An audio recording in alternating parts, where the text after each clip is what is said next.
নমস্কার বন্ধুরা, আমি Radha. Welcome to Delhi Bengali kitchen Oman and blog. আজকে নিয়ে এসেছি কাতলা মাছ আলুর তরকারি। গরম তো প্রচুর, একদম সিম্পল আর টেস্টি, যাতে একটা তরকারি দিয়েই তোমরা খেয়ে নিতে পারো, এমনভাবে পুরনো দিনের রান্না বন্ধুরা এটা। তার জন্য নিয়ে নিয়েছি, দেখো, 1.5খানা আলু নিয়েছি, একটা পেঁয়াজ নিয়েছি। পেঁয়াজটা চাইলে তোমরা স্কিপ করতে পারো। এদিকে আমি মাছগুলো ভেজে নিচ্ছি। মাছটা ভাজতে ভাজতে মনে হলো এইটা একটু অন্যরকম রান্না, তোমাদের সাথে তাহলে শেয়ার করে দিই।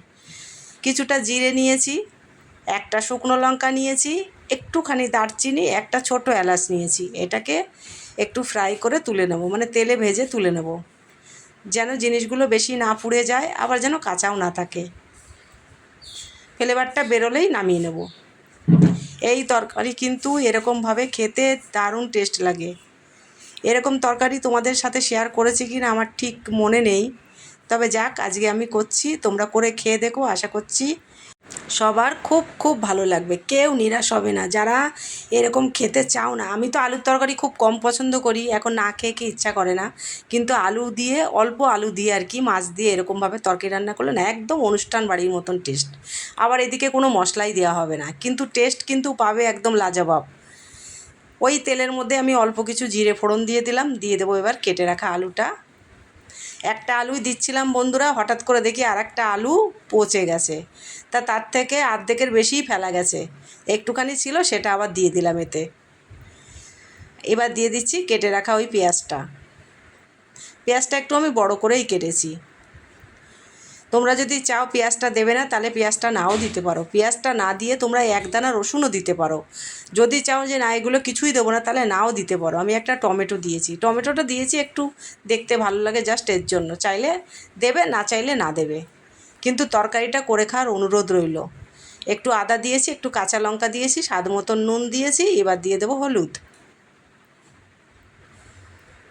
দিয়ে তরকারিটাকে ভালো করে আমি একটু কষিয়ে নেব।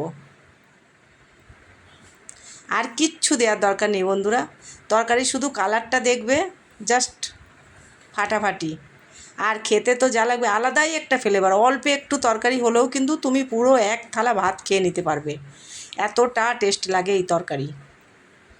এবার দিয়ে দিলাম জল। তোমরা তো সবাই জানো আমি রান্নায় গরম জল ব্যবহার করি, যার জন্য রান্নাটা খুব তাড়াতাড়ি হয়ে যায়। তরকারিটা ফুটে উঠেছে।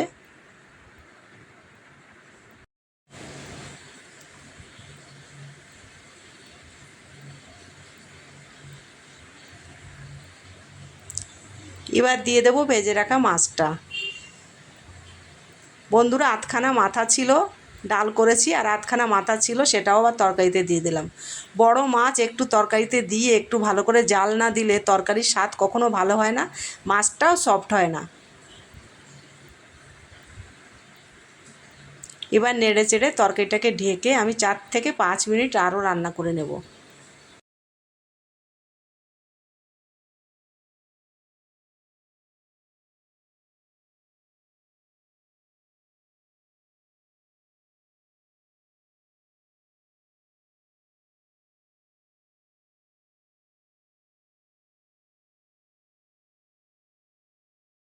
তরকারিটাকে ঢেকে আমি 4-5 মিনিট রান্না করে নিয়েছি বন্ধুরা। এবার যে ভাজা মশলাটা ছিল সেটাকে আমি বেটে নিয়েছি, মানে শিলে বেটে নিয়েছি বন্ধুরা। আজকাল কিছুদিন হলো আমি শিলটাকে উপরে তুলে নিয়েছি।